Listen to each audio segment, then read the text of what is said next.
Today is the day to step up my game. I decided that we're going to take the 1911 here on the farm and turn one of them into a very precise shooter. I want one that's going to be my target gun for real precision accuracy work. I'm not going to be a long range guy. It's not going to be a bullseye gun at 50 yards. This is going to be 25 yards or less. Anything I want to put an extra hole into on the farm, that's what this gun's going to be. So I bought these special targets here. It's how we're going to document our work. You'll see the little orange there. I measured that. That's 3/8 of an inch, so under a half an inch. And the 10 ring there, the actual first official ring, is 7/8 of an inch, so under an inch.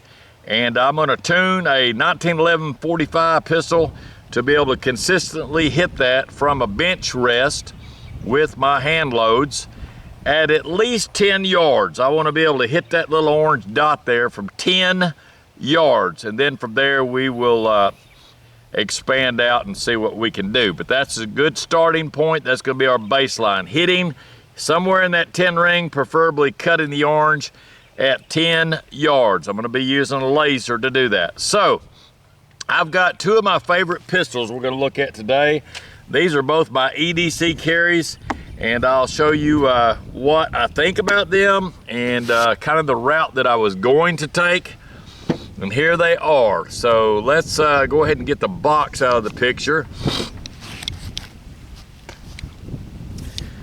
And there's my polishing paper that I use, my 2000 grit. That's what I clean these bad boys up with.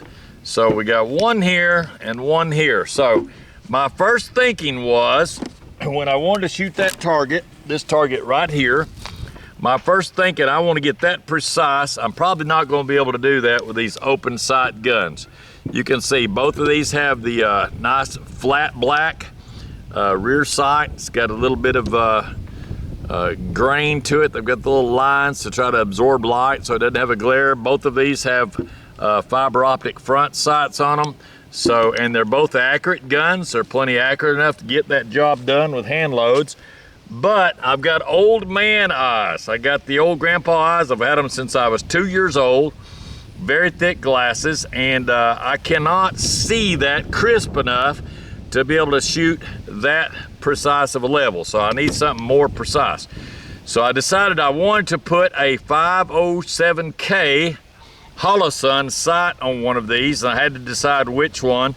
Do I want to cut up this nice range officer? This is, they don't even build this gun anymore. This is a Springfield range officer gun, and man, it is, I mean, it is super nice. I don't know if you can see that right there, RO target. So this is a very precise target gun, but it does not have an optics on the top. I want the 507K because it has the circle, and then it has a small 2 MOA green dot right in the middle of that, and I wanted to park that there. So I looked at some different companies, and several of them told me they could machine that for me. They'd have to get rid of the rear sight completely. They'd leave me about 100 thousandths, which is 1/10 of an inch wall on the back, and then come in with a cutter and cut all that out. And I needed a gap of 1.60 inches. Well, I just could not bring myself to cut this range officer up. They don't build this gun anymore. I got it at the pawn shop for $800. Solid stainless steel. This is my EDC. Gun's unloaded. I'm not going to wreck it for you. You're just going to have to take my word for it. This gun is unloaded. So is the other one. We do not have any bullets today. So I did not want to cut this up. One of my favorite everyday carries, and I do use it for general target purpose on the farm when I'm shooting maybe the whole bullseye, okay? I can hit that whole bullseye at 25 yards with that gun consistently. But now I'm wanting to go from accurate shooting down to precision shooting, trying to hit that little bitty small dot. So no optics on that, did not want to cut it, so it gets put aside. So we're gonna let him rest way over here out of the picture. So then I went to my Colt Gold Cup, and I said, well, I just now got this. I have not had this very long, but do I want to actually take a Colt Gold Cup and do what I was just talking about there? Do I want to take that beautiful gun, and they don't make this anymore either. This is one that has the roll marks on it. They've already got rid of those. They now use a laser and just burp, and it's pretty much a nothing burger on that for me. But this one's already got a little patina on it in the stainless. I've shot it a bunch. It's got a few miles on it already. It's broke in well. It's got a good crisp trigger and all that, but it does not have optics, and it does not have a cut for optics. And I did not want to send my Colt Gold Cup trophy. This is, I had one when I was a young man in the Navy, and let it get away from me, and I just recently got this one. This is a Gold Cup trophy light. Has no strapping checkering on the front of it here, and doesn't have the mag well on here, and I wasn't going to pay extra $500 just to have some checkering and a mag well. That's ridiculous. I'm not going to do that. This was already $1,400. So $1,400. Had to do a few little things to it to make it shoot. The extractor had to be tuned. This was a Jam-O-Matic when I first got it, and people say, "Oh, the 1911, it's not reliable." It's not if you don't tune the extractor. You need to go to my channel and look for the expert 1 hour special on tuning the extractor using my new Goldilocks tool that I developed. You can build one yourself, take you about 15 minutes to build you a Goldilocks, and then learn how to tune the extractors. So this went from a Jam-O-Matic to fully reliable, never fails, loads every time, shoots every time. I shoot ball ammo, target ammo out of it, my own hand loads, and it's a good shooter, but it does not have optics on the top. So he has to be laid aside. All right. So what kind of gun did I come up with? Well, I wanted a different gun completely so that I could meet all the qualifications of what I wanted and see if I could even get a few bonuses. So here's what I ended up with. I went with a Tisas, and I went with the new Marine Raider. This is kind of something to really talk about the Marine Corps, to give them some credit for their work as Raiders. The Raiders is a special ops group, kind of like Navy SEALs, but Marine Corps in the group that it comes from is Marines. And the Raiders were known for going into really rough situations like the SEALs do. And they also get in and do some training with foreign countries to help build some allies for us, some people to help us out. And they go in there and teach them how to fight. So, man, I like the Raiders. And this gun is a Raider. Tisas has decided that on this Raider, they are going to not put their name. So it's almost like a Special Forces don't wear their dog tags, let you know who they are. Kind of like that. So no word Raider here. Nothing on the side. Nice clean slide. I like that a lot. Let's take a look at this side. Again, super clean. This has the brown finish, which if they're selling guns, they like to call it the FDE, flat dark earth. Oh my goodness, also known as brown. So it's a beautiful brown finish. It is a Cerakote. I like that, but look what it has on the top. Look at that. It is already cut for the 507K direct mount. So boom, under $700. I got exactly what I wanted without sending my gun off to the machine shop. And then we're gonna get bonuses on top of that. This gun, two little Allen screws right there. And if you look closely, I'll zoom in for you here in a second. This has a little notch right there. That's because I pulled this off, and underneath that is a little bed post. It's got one on this side, and it's got one on this side. Guess what a 507K has on the underbelly? It has two little holes in it that are designed for those bed posts for recoil lugs. So you park that 507K, the length on it is 1.60 inches long. It'll drop right into place, and you get to leave your solid steel rear side in place, solid steel front sight in place, and they'll co-witness right through that nice red dot. Mine will not be a red dot. It'll be a green dot. Like I said, it'll have a circle, and it will have a 2 MOA. That means 2 minutes of angle. 100 yards will be 2 inches. 50 yards will be 1 inch circle. 25 yards will be a 1/2 inch circle. So if you can shoot and hit a 1/2 inch dot at 25 yards, you're a very good shot. Let's see what else this gun has. Well, you can see it has a nice operator rail on the bottom, and this laser, I get this Defendtech laser off of Amazon for $24.99, $25 laser. It's got the magnetic charger port right there. Just plug in. It's got an adjustment there up and down. It's got an adjustment here right and left. And it is a laser and a light. And that thing is, I'm telling you, let's see if I can get you a little bit of laser work here. That thing is very, very bright. There you go, out here in the bright sunshine, you can see that laser. And let's try the light on you, see if you can see the light. There's the light out here in the bright sunshine. So for $25, you've got a light and a laser, so something goes bump in the night on the farm, you can figure out exactly what it is and decide if it needs an extra hole. With the laser, you do not have to be a skilled shooter. You do not have to hold the gun with a special isosceles stance. You don't have to have your legs spread at a certain distance, none of that nonsense. All you have to do is hit that top button, the green laser will be on, and you just shine it where you want the bullet to be, and pull that trigger like that. Click, and that's where the bullet will go. So also, the laser is an excellent tool for training you to be a better shooter.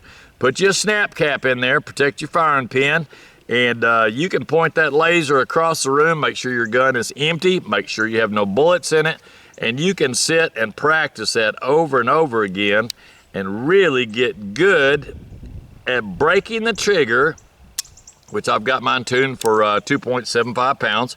You can break that trigger and make absolutely sure that that laser stays exactly where you want the bullet to go. When you can do that and not move the laser, then you know that you are a very good trigger handler and a gun handler. So very good tool to check you out. The laser will not lie to you and tell you we're all winners. It won't do that. So what else have I done? Well, we're going to make this thing a precision shooter. So the first thing I did was I ruined the little skinny O-ring that came with this by screwing the end piece on and off a few times. And the little brown O-ring that came with this gun got underneath the thread protector and it ate it. So that was the end of that nonsense. The barrel bushing that came with this gun is a very nice stainless steel barrel bushing. And of course it tried to run away. Let's get it back. Get back up here. There's a barrel bushing. And there's the nice little plug, nice stainless steel plug. The only problem with this is it was set up as a fighting gun. So it was a little bit loose for me. It had a tolerance of about 8 thousandths, and that's no problem at all. That's a good tolerance for a Marine Corps fighting gun.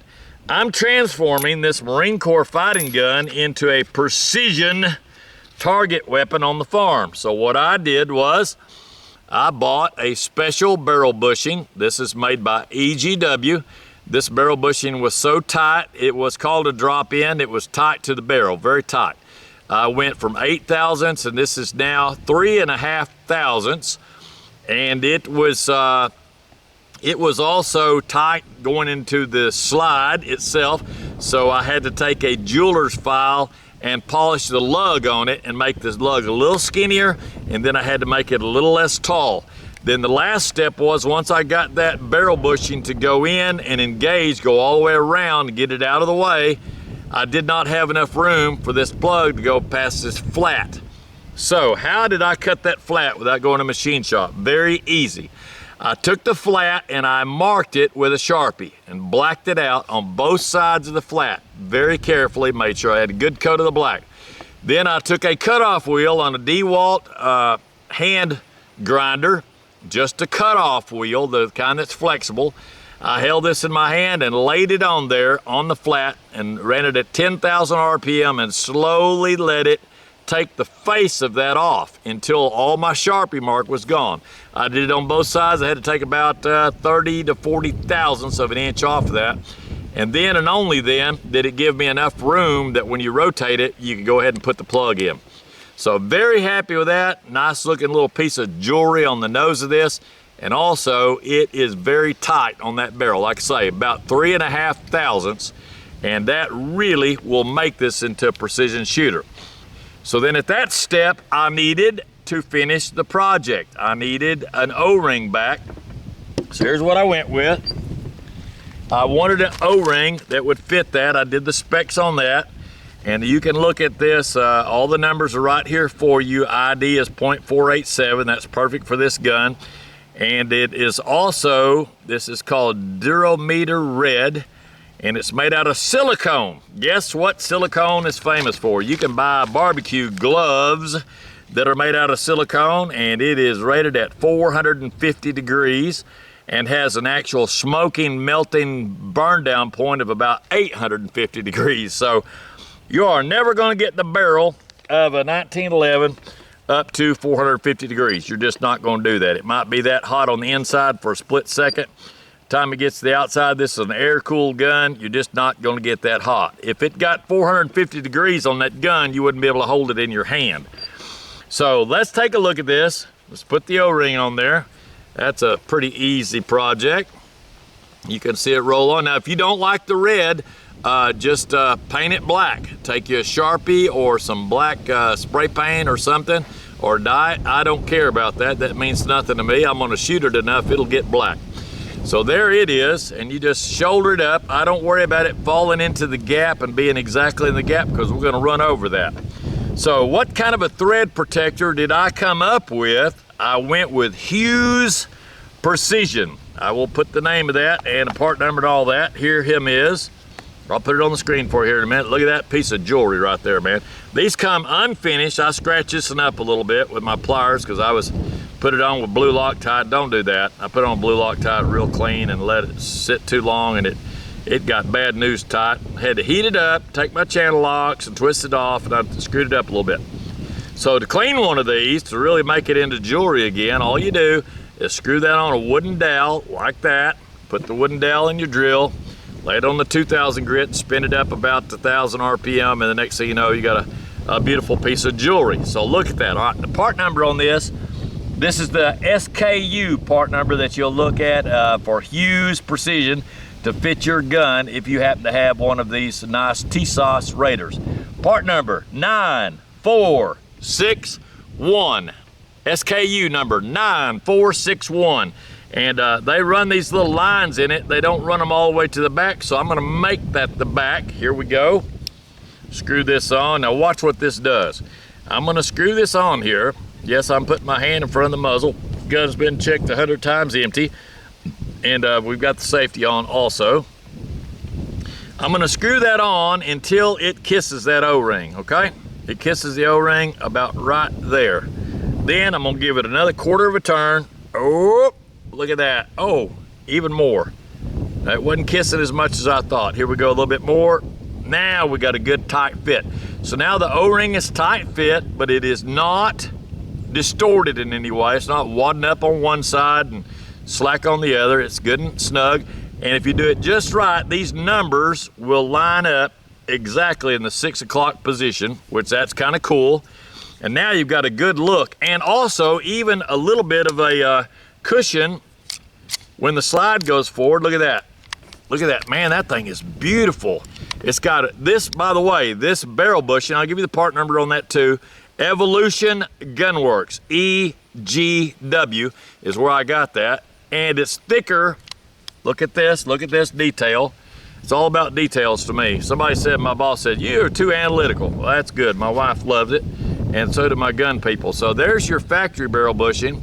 And caliper, use your caliper eyes, and you can see this one is about 30 to 40% thicker than the factory one, okay?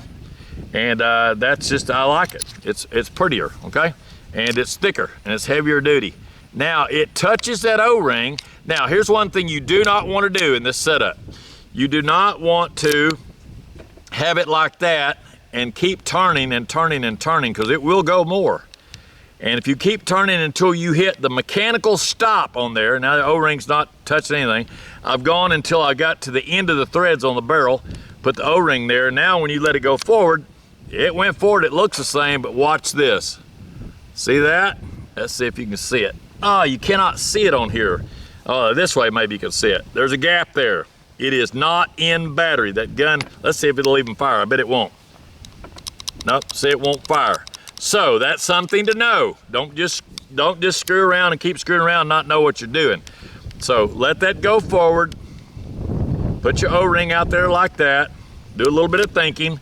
Make sure the gun is fully in battery with 0 gap between your barrel and the back of the breech face, the slide itself. All that close up, then run this in, your nice piece of jewelry, until it kisses the O-ring. In my case, my numbers are right there on this side, and I'm gonna turn about 90 degrees and go until the numbers go on the bottom. Cosmetically, it just looks a little cleaner like that. Now, what that will do is, if there is any slack in that barrel, which it's not very much slack at all, that will kind of center that slack up and help keep that more centered, which might translate to a 1/2 thousandths or maybe 1 thousandths more tolerance, or at least consistency, which means this gun's gonna be a little bit more accurate. So let's review the gun just a little bit. First off, this is a Tisas made in Turkey. And I do have some people that call me and they say, oh, I don't want that made in Turkey, it's a different country. I want American made. And the whole time they're doing that, they're talking to me on a phone made from China, and they're sitting in a car from Japan, and they're putting on a jacket that says good old American Carhartt sewed up in Mexico. So let's not be ridiculous about this. I love American products too. I've got a Colt right there. There's a good old USA Colt. And when Colt can make one of these for $700 and give me all the features that this has got and the tolerances that this has got, I will get this. But Colt needs to take a lesson. I think CZ has bought them out, and they need to take a lesson that you can build a gun that's high quality, high tolerance, and have about half as much price. So you might have to get somebody else to get your labor costs down. But anyway, here's the Tisas. Now, where did this gun come from? Let's talk about this for a minute. Where did it come from? It looks like they copied something, and sure enough, they did. They copied a gun called the Colt M45A1. And that gun is one that was built for the Marine Corps, for the Raiders, for the Marine Corps guys, and it didn't go too well. Colt they built the frame out of stainless steel that was way too hard, and it cracked, and then they put a cheap Cerakote finish on it, and it wore off, and the Marines got madder than a hornet, and decided to return some of them, try to get their money back, and they didn't want to do that, and Colt filed bankruptcy, and that was the end of that story.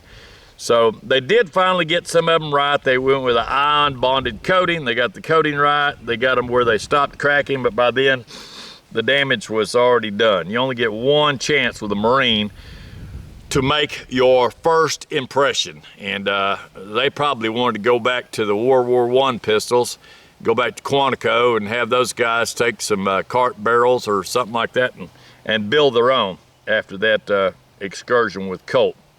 This is a different gun. This gun already has proven itself. There are many top-notch shooters that really love these Raiders. In fact, the company itself, there's a lot of people that work there in Knoxville. This is where these come in, SDS plant there in Knoxville. It is Knoxville, Tennessee. And some of those good old boys, veterans right there, they love this. They're starting to carry this as their everyday carry.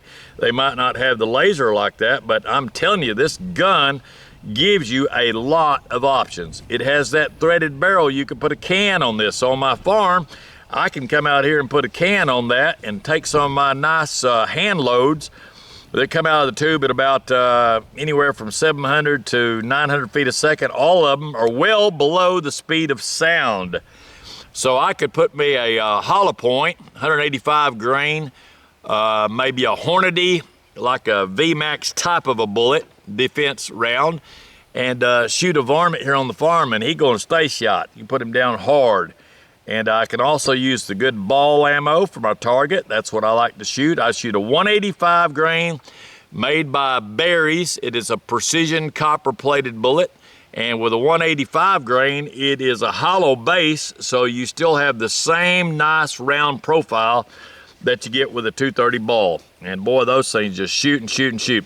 The other thing I noticed about this is on this gun, when you take one round of that ball ammo and put it in this gun and let it fly, it does not make that sound. I'm not going to do it for you today. I'm just take my word for it. It does not go ka-chunk. It doesn't make that sound. It doesn't hit the feed ramp and then hit the roof. You don't hear it hit two things. This gun is so smooth, the way that they did the chamber, You can't see down inside there, I don't think. Maybe you can. But the chamber on this, the ramp that's in the frame and the ramp that's in the barrel is just about a mirror finish. And the barrel is chrome coated, and I'm telling you, when you let a round go forward in this gun, it just goes shoom. I mean, it just goes in slick, man. It just goes in smooth as silk. And say, what does that mean? That's reliable feeding. It adds overall to reliable function. So now, this is your chance, if you're learning something and liking this, to go ahead and just tap the like button. Make sure you subscribe. And if you are so inclined, you can click that super thanks, especially for those of you that have been through my free 1-hour course on how to tune your extractor. Your extractor is located right here inside the slide. It's what grabs a hold of the case when it comes in live round, and when it's hot brass going out the side, that extractor needs to be tuned. If you've gone through my 1-hour course, it's worth about $100, and you could click on that super thanks for the coffee, $1.99 or $4.99 or $19.99, whatever you want to do. Thank you to my Marines. I've got several Marines that have sent me some super thanks. Mark the Marine, he took care of me. We've got Marine 1. We've got Mr. Steve that came on board and wanted to know how to make his trigger go from the factory 5 or 6 pound trigger down to good clean 3 pound. I walked him through that over the phone, told him how to do that. I'm hoping that you get some value out of my channel. I don't want it to just be fluff, just looking at something. I want you to learn how to do something and really get to enjoying this 1911. So our next step with this gun, this is a great gun, man. It's got the long trigger. It's got good parts on the inside. I mean, there's no MIM parts. I took this thing completely apart. Every single piece off this gun except for that tube. I left it strapped on, and the sights, I didn't take them off. But all the internal parts, I took them out, examined them. They did not have one single circular mark or letter mark, and they are either tool steel, been machined or whatever, but they're not cast and they're not shrinky dink. They're not metal injection molded. No MIM parts inside this gun. So while I thought that the cap on the end was, I thought that was cast or something. Not now. You look at that, that's a solid EGW, super thick EGW stainless steel heat treated. I mean, there are no MIM parts in this gun. So very good solid gun. We are going to find out exactly how accurate it is. And this is going to be the standard. I'm going to put this at 10 yards, and we're going to try to hit that little bitty orange dot right there, which is 3/8 of an inch. We're going to try to maintain at least 3 bullets inside that 10 ring right there, which is 7/8 of an inch. So below 1 inch group, I want to keep those bullets where I just blow that orange and just blow a hole right in the middle of that. Try to hit 3 bullets in the same hole with hand loads. And I may have to tune my hand loads for this gun. I may have to run my powder up and down a little bit. I'm shooting the 185 grain hollow base bullet. It is a precision plated bullet. It's not the most precise bullet in the world. You could probably beat it with, let's see, who builds one? I can't think of it. It's not a Hornady. I'll think of it here in a minute. The Marine Corps has switched over to the Vitavuri powder for their precision bullseye shooting, and I will be doing the same. I think it is a N310 is what it is, and I'm going to be trying some of the Vitavuri because it's very clean burning. It leaves your gun a lot cleaner than the old bullseye, and bullseye is getting harder and harder to find. And the Vitavuri, I think, comes out of Sweden. It's a good powder. We're in a global economy, so enjoy what you can. You are in a buyer's market for guns. You're in buyer's market for this laser, that Holosun 507K that will be parked on here soon. As soon as I get rich and famous, we'll park that on there. And so you are in a buyer's world, my friend, when it comes to guns. And this is a fantastic little gun. Now, I want to give you another point on this before I jump off here today. If you want to buy one of these, let's say, okay, I don't want that on the top. I've got good eyes. I don't need the optics. I don't need the rail. I really don't need a threaded barrel. You can buy a base one of these for around really close to $500. There's 2 places you can find these. One is Palmetto State Armory, which I call Pimento Cheese Sandwich. Go to Pimento Cheese Sandwich, you can find them there. I don't sell them, you just look them up yourself, you buy it yourself, it has nothing to do with me. You can also go to Bud's Gun Shop. The advantage that they have there, they're a little bit higher on their cost, but they offer a 90-day layaway program. And sometimes, like Veterans Day, they have them on sale. Other times, maybe a Thanksgiving sale or a Christmas sale. You can find this gun in a plain base format. In other words, no optics, no optic cut on the top, no threaded barrel. It'll have a standard length barrel and no operator's rail on the bottom. You can get that gun for about 450 bucks and have this Tisas Raider. This is a Marine Corps Raider M45A1 that Colt built and had such a fit with. The only markings you'll see on this is Tisas right there in Knoxville, Tennessee, and little bitty U.S right there. Done very tastefully. Forward and rear cocking serrations. I mean, chrome line barrel in and out. This thing's a beauty, man. I mean, it's just slick. It's slick as can be, man. Right from the factory. You don't have to do nothing to it. You don't have to take the slide and cycle it on the frame 5,000 times while you're watching a movie. You don't have to do none of that stuff. This thing is slick and red. Look at that barrel, man. Chrome line barrel. Who does that? That thing is nice. And with that EGW barrel bushing, my tolerance is so tight, it's like almost like a custom gun. And that part, I think it was like 20 bucks for that. This little piece right here was under 20 bucks for that thread protector. And remember, don't screw it on all the way because you will make it where your gun won't go into battery. So always have it closed in battery, screw it on till it kisses, and then about 90 more degrees, you can leave your numbers on the bottom like that. Man, it comes out nice. It's such a nice gun. The parts for the trigger internally are very well built. When you pull that trigger, this Colt, it was crunchy, man. It did not have a clean trigger. It's because they didn't make a clean sear. They built a sear with a notch in the middle of it, saying it was supposed to help it if you drop it or this, that, or the other. It's ridiculous.